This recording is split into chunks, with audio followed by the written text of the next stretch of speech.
Assalamualaikum dan salam sejahtera. Apa khabar semua? Kita bertemu buat kali pertama dalam rancangan Temu Minda dan kita bawa secara langsung dari Kutub Kanah Kementerian Komunikasi dan Multimedia.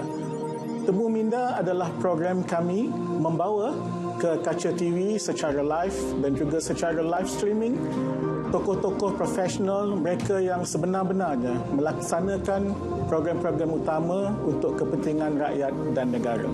Dan untuk program sulung ini, kita bawa seorang tokoh yang tidak asing lagi. Pada zaman kita memerangi pandemik COVID-19, yakni Ketua Pengarah Kementerian Kesihatan, orangnya handsome, tinggi, bergaya, Datuk Dr. Noor Hisham Abdullah. Selamat datang ke program Temu Minda yang pertama. Apa khabar? Baik, Alhamdulillah. Ya. Datuk, saya diberitahu oleh Panglima Angkatan Tentera, Tan Sri Effendi. Dia kata kalau perang lawan yang biasa, perang tradisional atau non-konvensional apapun, termasuk perang kimia, kita tahu musuh tu kat mana. Ya? Tapi memerangi COVID-19 ni, musuh ni tak nampak. Sehingga ada orang kata bila duduk 3 orang pun, kita mula was-was. Ni antara 3 orang ni ada tak yang membawa COVID-19? Jadi bagaimana sebenarnya di belakang tabir yang selalu orang tengok press conference petang itu yang rasmi, tapi di belakang tabir itu saya nak tanya soalan pertama saya, jadual Datuk dari pagi sampai ke malam macam mana?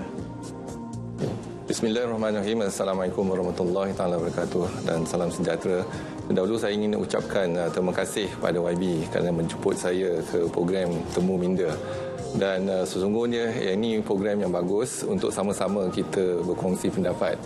Dan apabila kita lihat isu COVID ni, jadi bermula pada 2019. Jadi di Kementerian Kesihatan, kesiapsiagaan kita bermula bulan Disember lagi. Dan kita ada pengalaman sikit, iaitu menghadapi wabak-wabak yang lain, contohnya H1N1, MERS-CoV dan SARS.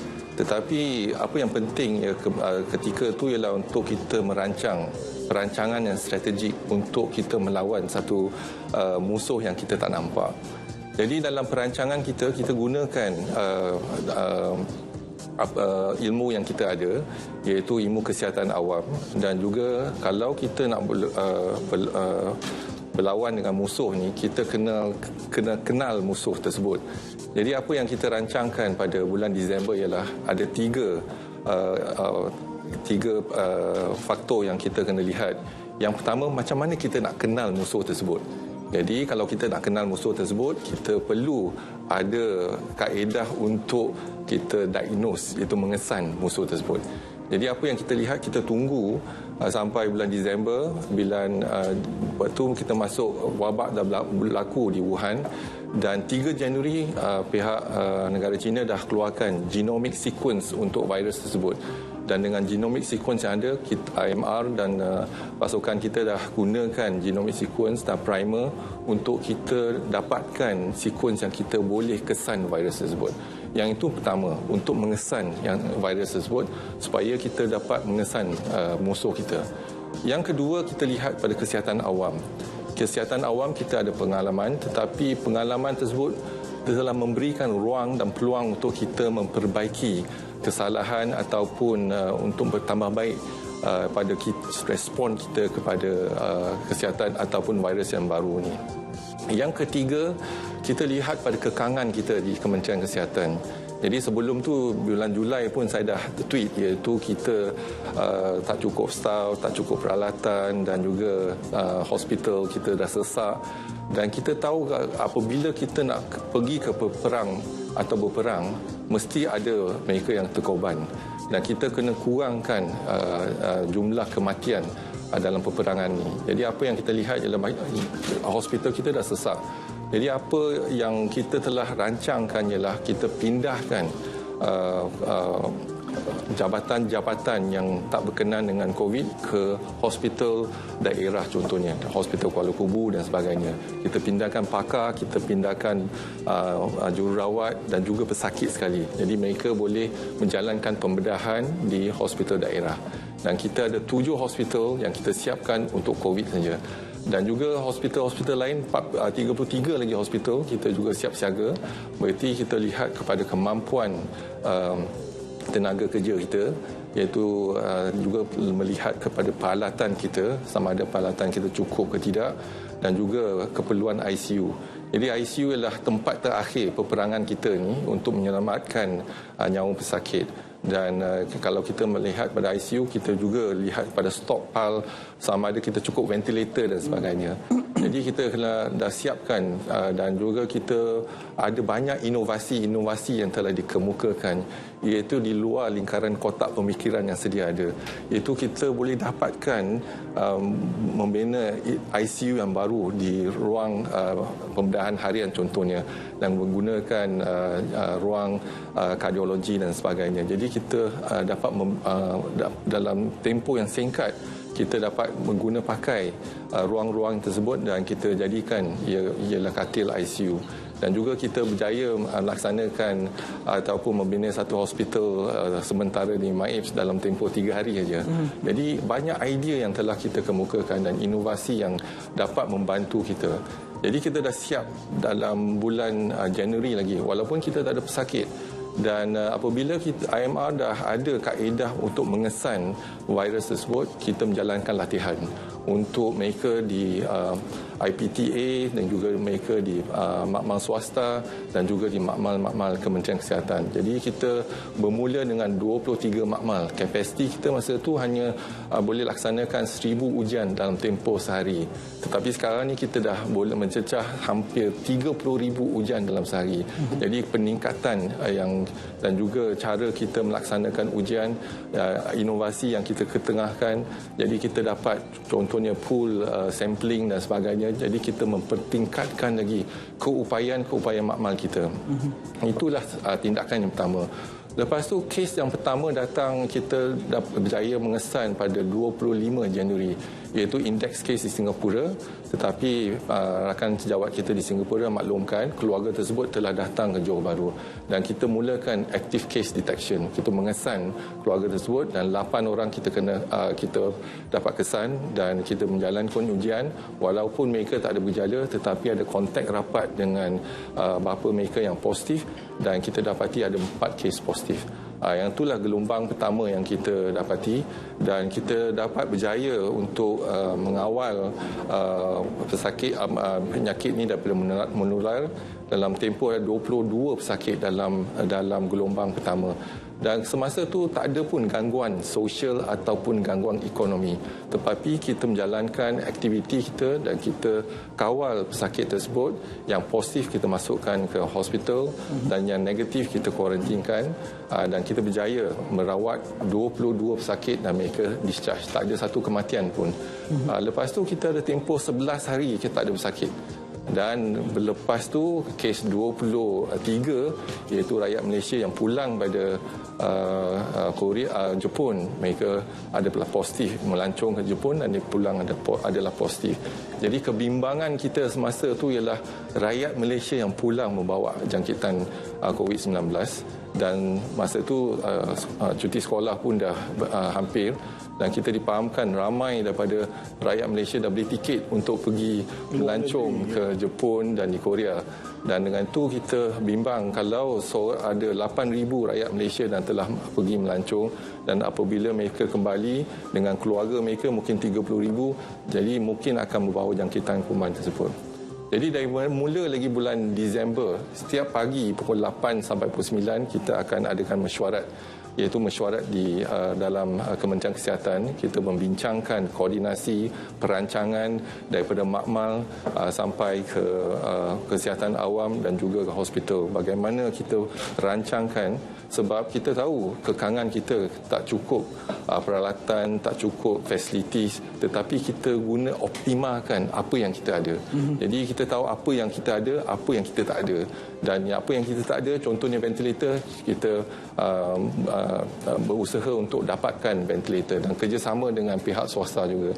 Dalam tempoh tu kita juga bekerja bersama dengan pihak swasta. Contohnya doktor-doktor di swasta kita panggil mesyuarat dan juga kita maklumkan mereka keadaan apa yang akan berlaku. Jadi yang penting kita dah bersiap siaga dan kita dah jangkakan apa akan berlaku dan kita telah merancang dengan baik. Dan perancangan kita setiap hari ialah pukul 8.9 ialah dari peringkat Kementerian Kesihatan. Dan lepas pukul 9 kita ada mesyuarat dengan Menteri Kanan, iaitu antara menteri-menteri, dan juga kita akan melihat pada tindakan kita secara bersepadu. Iaitu kalau kita lihat ialah tindakan kita ialah whole government approach dan whole society approach. Bukan hanya Kementerian Kesihatan tetapi menggunakan kementerian-kementerian yang lain untuk kita berpadu tenaga untuk melaksanakan tindakan kita yang positif. Dan lepas mesyuarat dengan Menteri Kanan dan ada kalanya kita ada mesyuarat dengan PM sampai pukul 1, pukul 2 dan kita kembali ke kementerian dan kita akan lihat data-data kita. Jadi di Kementerian Kesihatan kita berpadukan kepada sains dan data, facts dan data. Itu yang penting. Jadi keputusan kita ataupun perancangan kita berdasarkan pada data. Dan saya melalui 2 pentadbiran yang berkaitan dengan peperangan pandemik ini. Saya mula dengan Datuk semasa Datuk Seri Dr. Wan Azizah, Timbalan Perdana Menteri masa itu, sering mempengerusikan mesyuarat NACMA. Kemudian kita mesyuarat yang dipengerusikan oleh Datuk Seri Ismail Sabri. Beliau dilantik oleh Perdana Menteri untuk mengetuai apa yang kita sifatkan sebagai hal ehwal bukan kesihatan.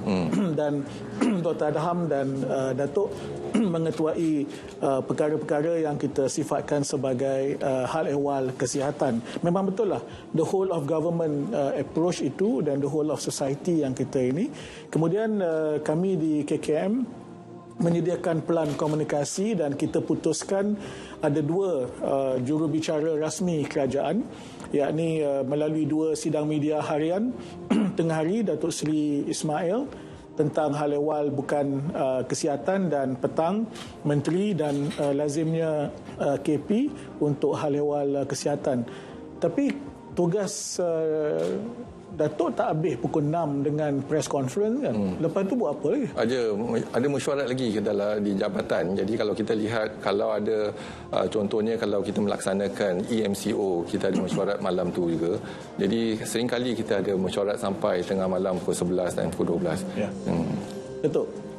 Yang orang selalu, saya fikir ramai tak tahu dan malam ini kita nak kongsikan, apabila kita membuat keputusan, sama ada kita nak buat keputusan PKP 1, 2, 3, 4, lepas tu kita ada PKP B, ya. Dan selepas 9 Jun kita tak tahu lagi, belum ada keputusan rasmi. Yang memandu selalu kita kata kita tunggu Kementerian Kesihatan punya nasihat, kita tunggu. Tapi malam ini saya nak minta Datuk kongsikan, sebenarnya dia bukan soal bincang-bincang begitu saja. Ada data, ada pemodelan yang digunakan. Saya ingat SIR model yang selalu dikongsi dalam mesyuarat tertutup. Pernah Datuk sebut dalam sidang media. Tetapi bagaimana pemodelan itu dan kajian-kajian sebenarnya yang memandu keputusan-keputusan kita? Jadi kalau kita lihat kepada keputusan di Kementerian Kesihatan, bukan keputusan saya tetapi berpandu pada fakta. Dan kalau kita dapat kumpulkan data yang lebih dekat sebelum kita memberikan ataupun membuat keputusan lebih tepat. Jadi kita menggunakan pemodelan SIR. S ialah jangkitan yang mereka yang boleh dijangkiti. I ialah infectivity yang mereka dah dijangkiti dan R ialah recovery yang mereka dah pulih. Jadi kita mempandukan pada data tersebut dan kita kira boleh jangkitan ialah R0 ketika tu sebelum kita melaksanakan PKP ialah 3.55. Ketika tu kita ada masalah, iaitu kita ada kes tablik contohnya. Jadi kes tablik mereka telah pulang pada kampung mereka iaitu pada 1 Mac dan kita baru dimaklumkan oleh rakan sejawat saya di Brunei pada 9 bulan Mac. Jadi kita dah tahu jemaah tabligh ni dah pulang pada kampung masing-masing. Jadi mungkin akan menjadi satu wabak di kampung tu dalam tempoh 2 minggu. Maknanya peralihan kuasa kerajaan tak ganggu tugas Datuk Tidak, kita walaupun ada peralihan kerajaan tetapi kita tetap melaksanakan tugas kita iaitu kita memantau data, kita juga melihat pada perancangan strategik kita apa yang kita nak perlu atau apa yang perlu kita laksanakan untuk mengawal dan membendung penularan COVID-19 ni. Dan jadi ada 2 perkara yang penting ketika ada peralihan kerajaan, iaitu hari pertama yang Abang Muhammad Perdana Menteri telah pun memanggil saya dan juga bincang, dan 2 isu ialah rakyat Malaysia yang pulang dari luar negara, itu yang pertama. Yang kedua ialah golongan tabligh yang telah pulang ke kampung dan kita jangkakan akan berlaku wabak di semua negeri. Jadi itulah tindakan kita. Tetapi ketika itu juga kita cuba menggunakan kaedah ataupun cara kita melibat urus dengan agensi-agensi yang lain. Terutamanya hari 10 hari bulan contohnya kita dah maklum kalau boleh kita elakkan sembahyang solat Jumaat dan sebagainya sebab golongan tabligh telah pun balik ke kampung dan negeri Perlis telah pun ambil tindakan tersebut iaitu pada 13 hari bulan Mac dan pada 15 hari bulan Mac kita ada muzakarah dan muzakarah pun putuskan tak ada solat Jumaat untuk tempoh 2 minggu. Jadi tindakan kita apa yang penting ialah kita berjaya meyakinkan Perdana Menteri untuk mengambil tindakan yang tak pernah lagi dilakukan dalam sejarah kita iaitu menggunakan Akta 342 dan juga apa yang saya ingin ucapkan terima kasih kepada Perdana Menteri sebab yang pertama mendengar kepada hujah-hujah kita. Yep. Yang kedua saya boleh kata saya menyaksikan interaction itu dan beliau tunggu lama apabila data-data itu dipamerkan. Yang kedua ialah kepercayaan pada penjawat awam. Jadi apabila kita dah ada hujah yang kukuh dengan pemodelan dan sebagainya, Perdana Menteri pun mengambil langkah ataupun mengambil keputusan untuk laksanakan PKP yang pertama iaitu pada 18 Mac 2020. Dan tindakan itu walaupun negara jiran pun tak laksanakan lagi, iaitu we were the first and fast dalam kita melaksanakan. Dan tindakan tu saya percaya kalau kita lihat kita nak melandaikan lengkung tu dan kalau kita lihat kajian daripada JP Morgan, Malaysian Economic Institute Economic Research telah menjangkakan pada 14 April kita akan ada kes peningkatan secara mendadak iaitu 6,300 kes. Dan Malaysia Institute Economic Research jangkakan 28 April kita akan mendapat kes 8,900.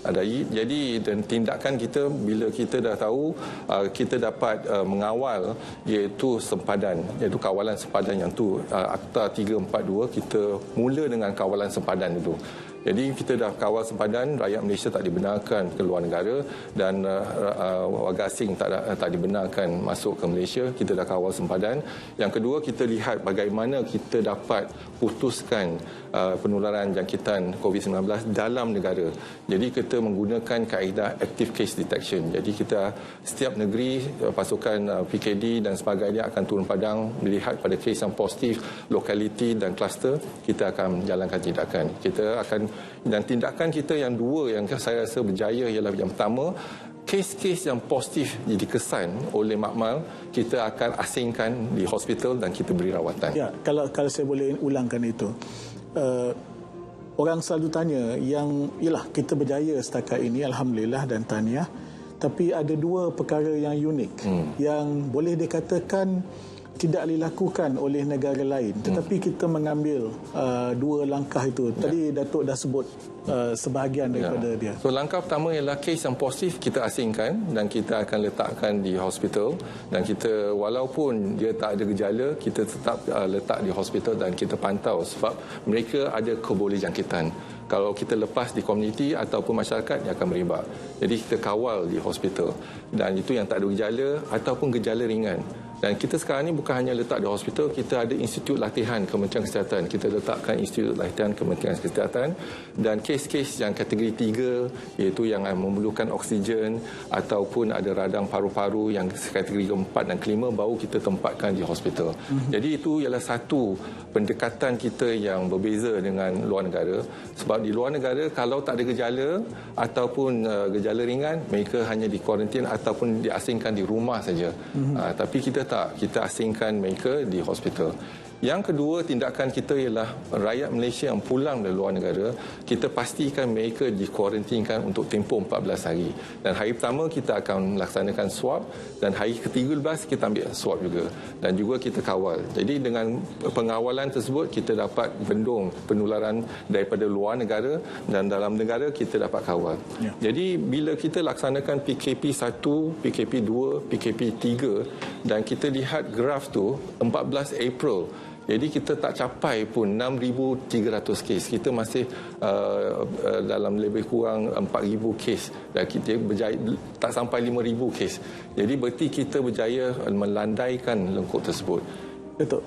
Ini cerita graf dan model SIR itu. Kalau agaknya boleh dikongsikan. Sebab ini antara panduan utama yang Datuk dan juga Menteri apabila lapor kepada mesyuarat MKN yang dipengerusikan sendiri oleh Perdana Menteri Tan Sri Muhyiddin Yassin, ada waktunya hampir setiap minggu ada mesyuarat yang Perdana Menteri sendiri pengerusikan, dan graf itu yang ataupun model itu yang antara lain menyebabkan kita berani membuat keputusan, misalnya buka secara fasa demi fasa kegiatan ekonomi, membenarkan penggambaran filem dan sebagainya mulai 10 Jun.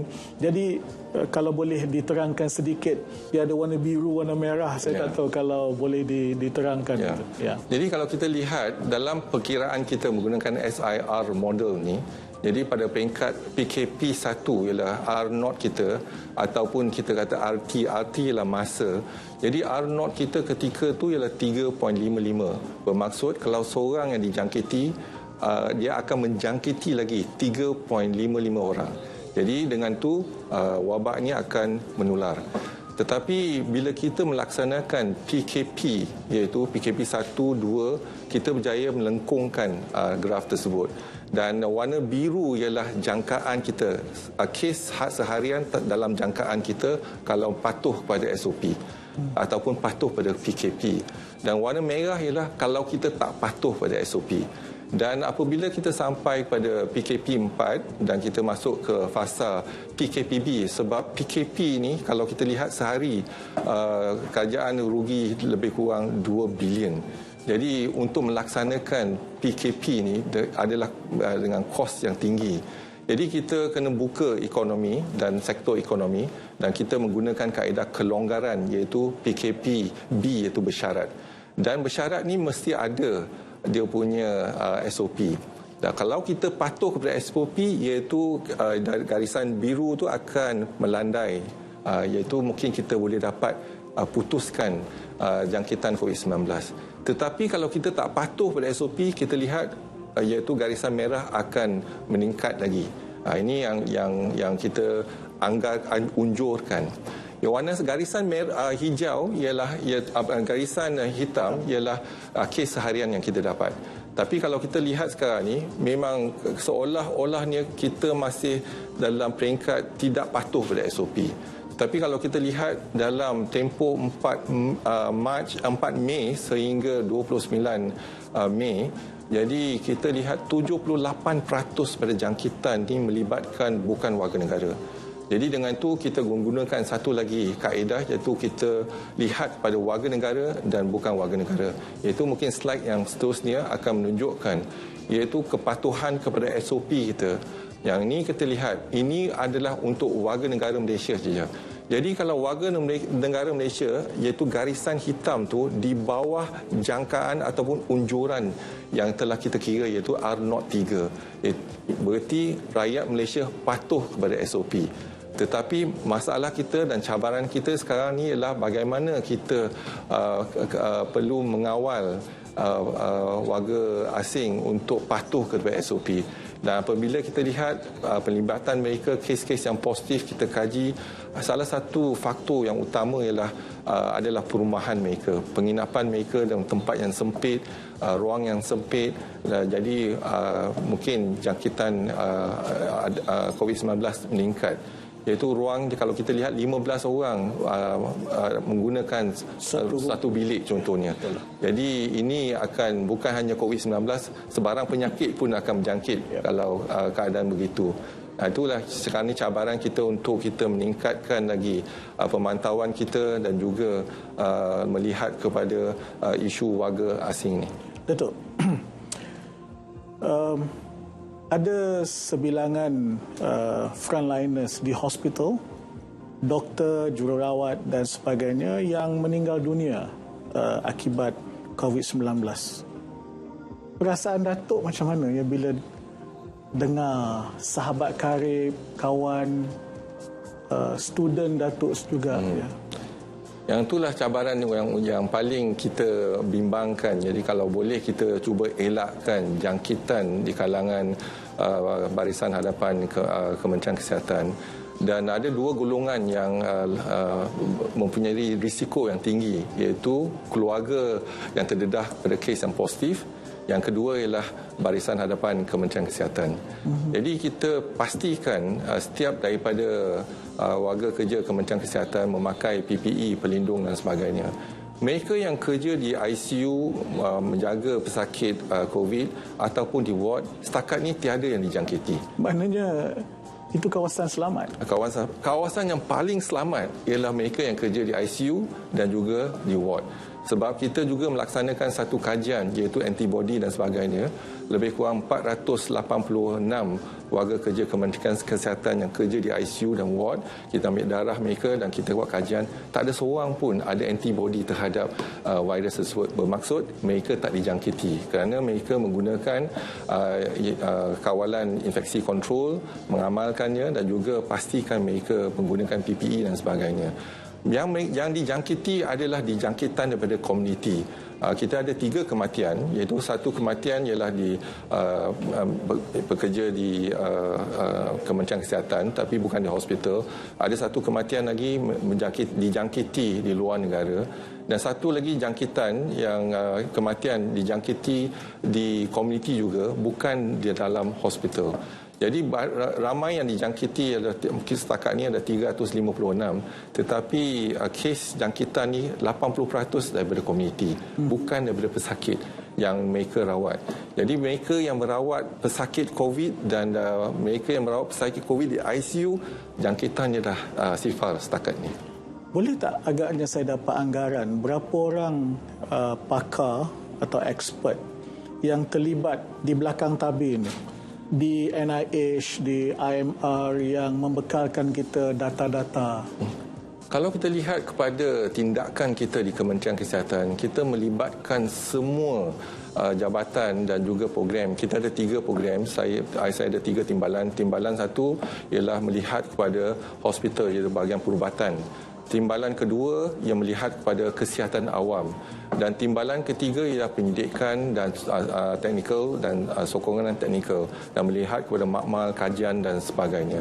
Jadi kita melaksanakan tindakan kita ialah bersepadu, iaitu melibatkan semua agensi ataupun mereka di Kementerian Kesihatan, dan kita akan melihat pada bagaimana tindakan kita kalau berjaya. Contohnya sekarang ni kita lihat di hospital penggunaan katil kurang pada 15%. Ini adalah kerana kejayaan tindakan kita di kesihatan awam.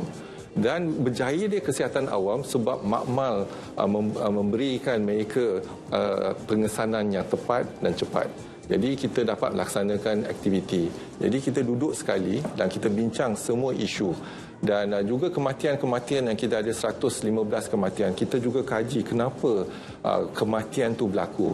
dan di kalangan mereka adalah kita lihat ialah komorbiditi, umur warga emas contohnya umur 60 tahun ke atas, lebih 50% kematian melibatkan mereka yang warga emas, dan juga ada penyakit-penyakit yang lain, dan juga yang merokok. Jadi ada isu merokok. Sebab COVID-19 ni dia punya patofisiologi ni berbeza sikit. Dia bukan hanya melibatkan paru-paru, tetapi virus itu juga menyerang pada saluran, iaitu saluran darah. Jadi bila menyerang saluran darah, kepekatan meningkat dan juga akan berlaku dia thromboembolic fenomena. Dan kalau berlaku di jantung, sakit jantung, kalau berlaku di otak akan berlaku stroke dan sebagainya. Jadi ada sebab kematian disebabkan oleh thromboembolic fenomena. Dan juga yang ketiga ialah immunity. Dia ada immunity deficiency juga. Jadi inilah virus yang baru yang setiap hari kita belajar pada virus ni. Saudara, ensiklopedia berjalan dalam memerangi COVID-19, inilah dia, Datuk Dr. Noor Hisham, dan seluruh rakyat Malaysia sangat berterima kasih kepada Datuk dan Menteri Kesihatan dan semua dalam pasukan kesihatan dan semua frontliners. Dan saya fikir tidak pernah berlaku dalam sejarah apabila seorang kebawah duli yang maha mulia Seri Paduka Baginda Yang di-Pertuan Agong ketika bertitah merasmikan sidang Dewan Rakyat, yakni pada 18 Mei yang lalu, bangun dan mengajak seluruh ahli Dewan Rakyat dan juga Dewan Negara, ahli-ahli Parlimen, bangun memberikan ucapan penghargaan yang setinggi-tingginya dengan bertepuk tangan bagi semua frontliners kesihatan dan juga yang lain-lain, polis, rela, angkatan tentera, wartawan yang juga frontliners sebenarnya, yang bertungkus lumus berhempas pulas untuk memastikan kejayaan kita memerangi COVID-19. So, saudara, malam ini kita bicara COVID-19. Pada bulan depan kita akan bertemu lagi insya-Allah Rabu pertama jam 9 malam. Sehingga itu kita jaga kesihatan, jaga kebersihan, kerap basuh tangan dengan sabun atau sanitizer, jarak sosial 1 meter, elakkan tempat-tempat yang ramai dan sebagainya. Dan kepada semua kita doakan yang terbaik buat semua rakyat Malaysia. Beginilah saja untuk malam ini. Saya ucapkan salam hormat Malaysia di mana jua anda berada.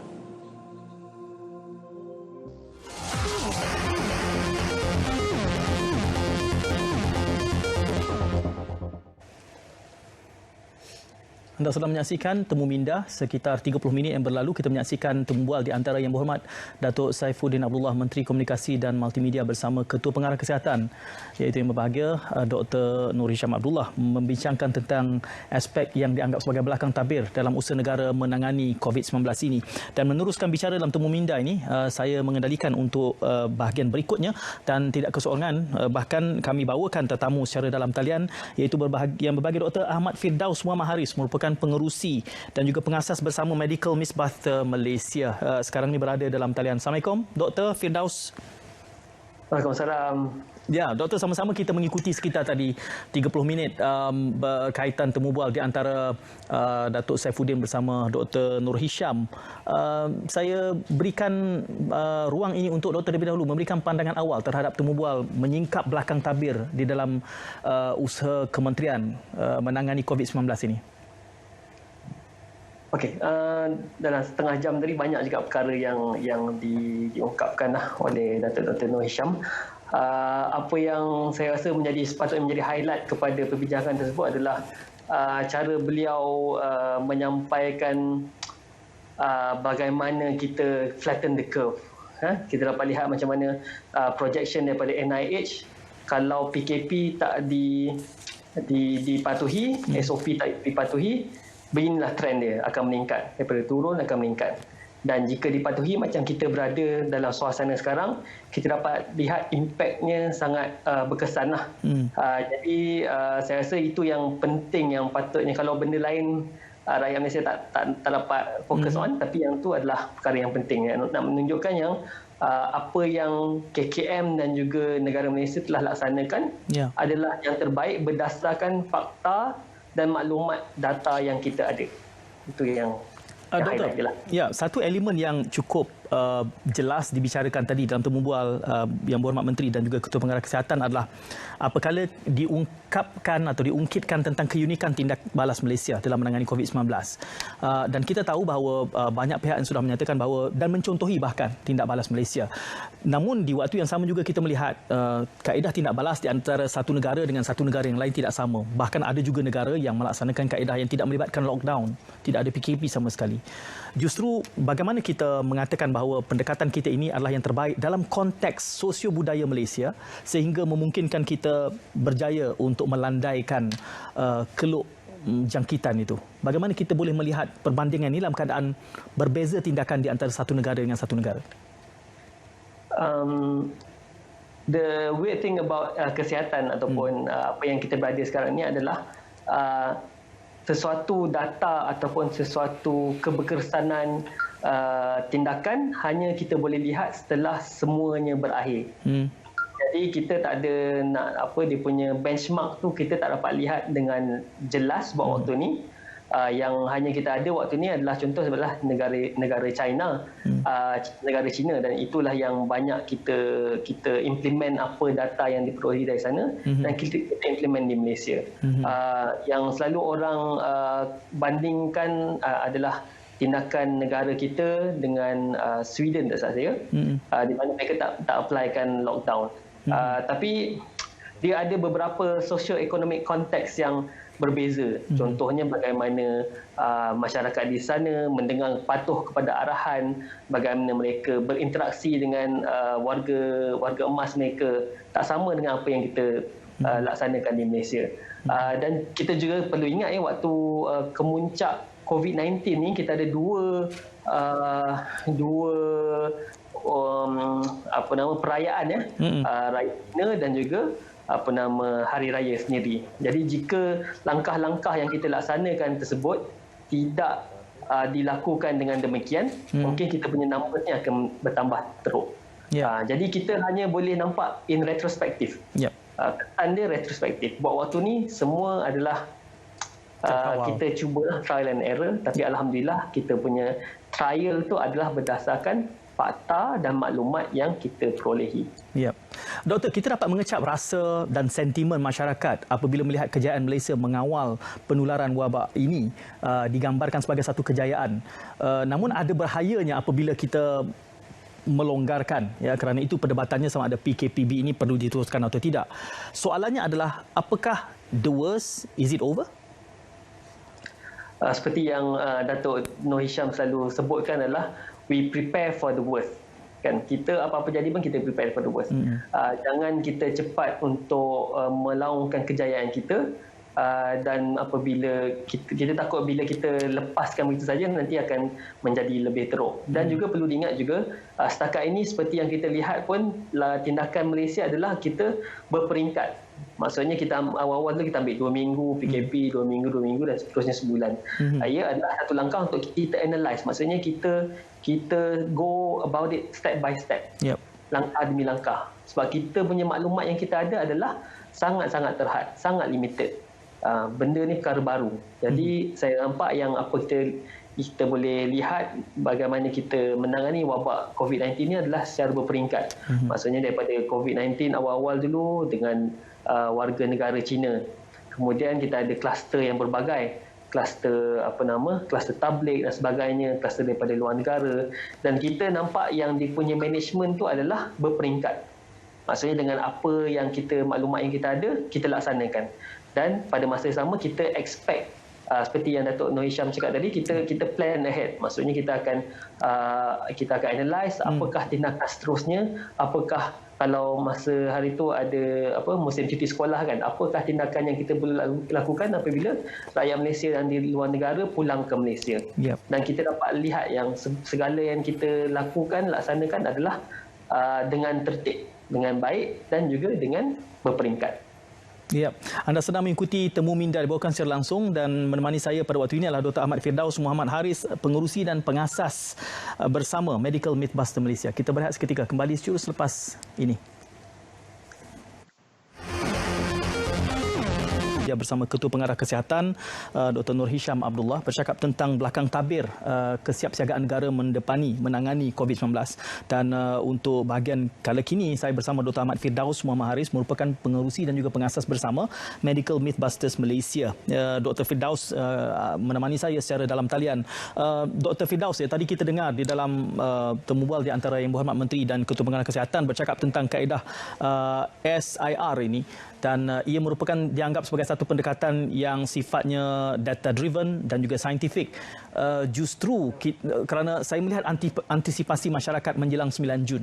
Apakah nanti PKPB ini akan berlanjutan atau bagaimanakah wajah perubahannya fasa demi fasa?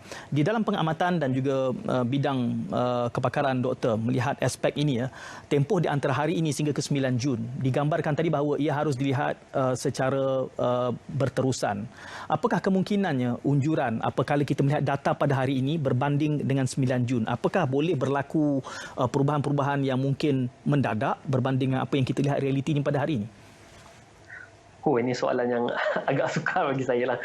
Sebab ini bila kita bangkitkan yang SIR tu, ia melibatkan berbagai pihak. Maksudnya akan ada pasukan di lapangan di mana mereka akan dapatkan data di peringkat klinik, di peringkat testing kuarantin, di peringkat daerah, dan seterusnya negeri dan seterusnya ke KKM, ke HQ. Dan di setiap peringkat ni ada ramai sangat anggota yang terlibat dan banyak sangat data yang perlu diperolehi. Dan di peringkat KKM, ia akan pihak KKM akan analyse dengan lebih lanjut lah. Sebab dia melibatkan banyak sangat data. Kita perlu lihat berapa banyak kita punya kapasiti untuk melakukan test untuk COVID-19, kapasiti dekat hospital, dan juga kita ada elemen di mana ada warga negara asing lah yang banyak meningkatkan kita punya numbers of COVID-19 patients. Jadi untuk pihak saya tak dapat nak komen banyak lah berkenaan apa yang kita boleh expect. Cuma perlu diingatkan juga, saya dalam posting-posting saya juga, saya akan sebut bahawa kita apa yang berlaku hari ini kadang-kadang, maksudnya kalau waktu hari raya tu, impact dia, kesan dia kita tak dapat lihat the next day. Maksudnya kita sewaktu hari raya tu ada berlaku penularan virus, kesan dia hanya kita akan lihat seminggu ataupun 2 minggu ke hadapan. Jadi untuk hari raya itu kita hanya boleh lihat kesannya dalam minggu hadapan. Hopefully kita harap dengan kita doakan supaya tidak berlaku apa-apa yang kita tak diingini dan graf tersebut akan terus flatten. Dan kita insya-Allah lepas 9 Jun ada berita baik untuk semua orang dan kita dapat live with the new norm. Itu harapan saya. Apa yang akan berlaku, kita suka nak cakap. Saya kira itu doa seluruh rakyat Malaysia pastinya. Dalam kesempatan ini, apabila saya kira Temu Minda ini juga tujuannya adalah untuk kita menyingkap belakang tabir, melihat komitmen, saya ungkap sebagai bardan, barisan hadapan. Kita ramai menyebutnya sebagai frontliner, tapi saya nak mempopularkan perkataan ini, bardan. Ia tidak ada dalam kamus, tanggungjawab kita untuk memperkenalkannya. Dalam konteks sedemikian, ada gambarannya bahawa tekanan dan juga komitmen yang harus diberikan begitu tinggi sekali sehingga ia sekaligus memberikan tekanan fatigue, juga boleh memberikan kesan terhadap psikologi, dan kelihatannya ia mula melandai dan itu sedikit kelegaan, tetapi ada peningkatan dalam konteks warga asing yang berada di Malaysia, sehingga kan saya digambarkan bahawa mereka yang ditempatkan di Maib Serdang itu mula kembali harus ditangani di Hospital Kuala Lumpur. Saya kira realiti kesiapsiagaan ini dalam kerangka yang dilakukan oleh Kementerian Kesihatan cukup dan wajar untuk menangani perubahan-perubahan yang berlaku. Sementara kita bercakap soal, tadi digambarkan soal warga asing, ia mungkin melewati batas perimeter operasional Kementerian Kesihatan itu sendiri. Saya mohon doktor berikan sedikit pencerahan. Operational in terms of foreign workers kan? Kalau itu ia Satu, ia satu bebanan kepada Kementerian Kesihatan lah, dan juga di negara Malaysia juga. Tapi apa kita harus fikirkan, tindakan yang kita lakukan sekarang ni adalah untuk mengelakkan daripada penularan yang lebih besar berlaku. Memang ia membebankan kita untuk melakukan test, untuk kuarantin mereka, tapi inilah keperluan untuk for the greater good, for the greater community. Jadi saya rasa untuk kalau kita dapat lihat tindakan dalam menangani warga asing yang mengalami COVID-19 ni banyak melibatkan multiple agencies. Banyak agensi-agensi lain yang terlibat, terutamanya immigration, polis dan Kementerian Kesihatan sendirilah. Seperti Datuk Noor Hisham tadi cakap juga, selepas ini kita kena consider untuk memastikan keadaan sekeliling ataupun living condition warga asing ini dijaga dengan betul, kerana mereka dah biasa dengan keadaan yang satu rumah mungkin 10 hingga 15 orang, dan ia boleh menyebabkan jangkitan penularan apa-apa jenis wabak pun. Jadi itu yang perlu kita fikirkanlah. Tapi apa tindakan yang setakat ini dilaksanakan adalah untuk kebaikan masyarakat secara keseluruhan. Saya dapati aspek yang melibatkan warga asing itu menarik dan unik kerana sifat wabak ini yang saya sebut sebagai poros. Kerana apa juga kedudukan Malaysia ini sangat terkait rapat dengan penularannya di skala global. Mungkin selaku medical mythbuster melihat perkembangan ini di peringkat global, setengah negara masih belum dapat menanganinya secara cekap berbanding dengan Malaysia. Ini juga akan memberi kesan kepada tindak balas Malaysia, sementara kini kita melihat penularannya melibatkan ramai warga asing. Kalau COVID-19 ni dia berbeza sekali dengan contohnya MERS-CoV ataupun SARS, di mana kalau SARS dulu ia melibatkan negara-negara di belah Asia Tenggara, dan untuk MERS-CoV pula adalah negara di Timur Tengah. Untuk COVID-19 ini melibatkan semua negara. Memang semua negara dah terlibat dah. Jadi masalah dia adalah apabila kita nak consider jikalau Malaysia selesai ataupun dapat menangani wabak COVID-19 ini dengan berkesan, adakah kita akan membuka sempadan kita untuk negara-negara luar? Maksudnya kita punya ekonomi perlu berjalan seperti biasa, dan bila ekonomi ni kita perlukan ada outside visitors ataupun business daripada luar negara untuk datang sekali di sini. So itu adalah satu aspek yang kita kena lihatlah. Alhamdulillah setakat ni kalau kita dapat lihat Asia Tenggara ni sebenarnya agak baik menangani COVID-19. Kecuali kalau seperti negara Indonesia, mereka mengalami masalah yang agak teruk. Tapi seperti negara Amerika Syarikat dan sebagainya, di mana kita ada link ekonomi yang kuat dengan mereka,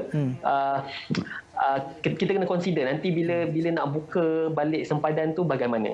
Dan ini bukan sahaja melibatkan Kementerian Kesihatan Malaysia, ini juga melibatkan agensi-agensi lain yang kita panggil stakeholders. Sebab kalau dari ekonomi, KKM bukanlah kementerian yang terbaik untuk menangani masalah ini. Saya kira itu juga yang cuba digambarkan dalam temu minda di peringkat awal tadi, bagaimana penggemblengan semua agensi untuk kita membawa negara ke takah seperti yang mana kita berada sekarang. Saya ingin ambil kesempatan ini untuk mengalu-alukan penonton semua melungsuri ataupun mengikuti follow Medical Mythbuster di Facebook, kerana saya kira Medical Mythbuster banyak mengemukakan input dan maklumat yang penting untuk kita ketahui. Dalam kesempatan ini selaku pengerusi dan juga pengasas bersama Medical Mythbuster Malaysia ini, dalam banyak-banyak isu, banyak-banyak data, banyak-banyak perkara yang berkait tentang COVID-19 ni, apakah perkara nombor satu yang menjadi salah faham dalam kalangan rakyat Malaysia dari kacamata Medical Mythbuster, Doktor? Dari segi mitos-mitos yang tular berkenaan dengan COVID-19, sebenarnya kalau kita lihat pada peringkat awal bulan Januari itu, mitos dia berbeza. Mitos dia adalah mitos-mitos yang menimbulkan panik. Setiap orang yang pengsan ataupun tumbang akan dikatakan COVID-19, sehingga ada yang menganggap pesakit COVID-19 akan menjadi seperti zombie. Dan bila kita masuk tempoh PKP, mulalah timbul ubat-ubat ataupun macam-macam jenis herba-herba yang dikatakan boleh menangani COVID. Kita juga ada satu kad tu yang dikatakan boleh menghalang COVID dengan hanya memakai di tengkuk. Jadi sekarang ni adalah waktu, kalau kita lihat trend sekarang, trend masa kini adalah yang saya lihat conspiracy theories ataupun pakar-pakar teori konspirasi dia mula timbul semula. Mereka mempersoalkan tindakan-tindakan kita, mereka mempersoalkan apa jenislah Illuminati, Yahudi dan sebagainya. Dan saya rasa untuk masyarakat keseluruhannya dapatkanlah maklumat yang sahih. Kita Kementerian Kesihatan Malaysia yang amat baik, setiap hari ada sahaja maklumat yang disampaikan yang betul. Jadi follow MKN, Majlis Keselamatan Negara dan Kementerian Kesihatan Malaysia. Ya, saya kira itulah hasrat di sebalik Temu Minda pada malam ini, dan terima kasih diucapkan kepada Dr. Firdaus, pengurusi dan juga pengasas bersama Medical Mythbuster, dan untuk makluman rakyat Malaysia juga pastinya merupakan maklumat yang dibawakan dari semasa ke semasa bagi kita menyediakan diri berdepan dengan realiti yang dianggap sebagai kebiasaan baru. Terima kasih atas perhatian yang anda berikan. Kita jumpa lagi dalam kesempatan akan datang, insya-Allah. Assalamualaikum. Salam hibah.